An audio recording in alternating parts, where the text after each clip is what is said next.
есть, значит, позиция российской стороны относительно того, что, значит, законодательство Республики Абхазия не отвечает, значит, нормам нашего союзничества в части, значит, осуществления экономической деятельности. Что имеется в виду непосредственно? Первое.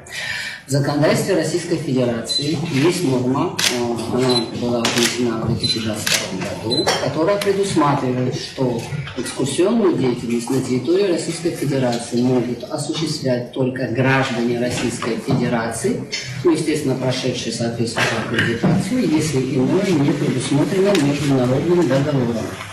В законодательстве Республики Абхазия в 2022 году также в инициативе, я так понимаю, и профессионального сообщества и депутатского корпуса были внесены изменения, которые предусматривают, что экскурсионной деятельностью непосредственно на территории Республики Абхазия могут осуществлять только граждане Республики Абхазия. В принципе, исходя из того, как описано и в одном законодательстве, и в другом, можно сказать, что норма зеркальная, за исключением одного важного обстоятельства.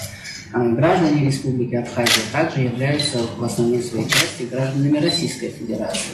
Соответственно, в отношении граждан Республики Абхазия та заградительная норма, которая есть в законодательстве Российской Федерации, не распространяется.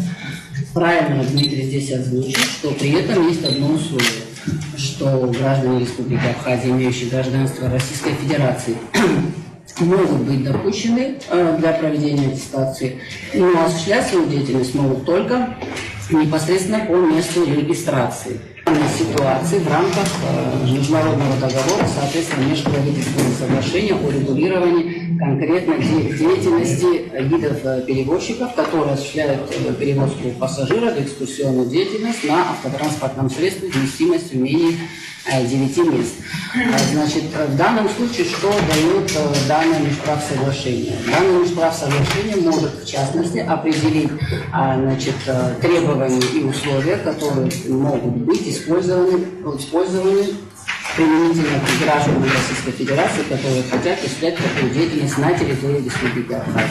И, безусловно, учитывая, что это однозначно затрагивает интересы наших граждан, мы предлагаем сейчас вместе с нашим профессиональным сообществом экскурсоводов вместе, то есть совместно проработать данный проект.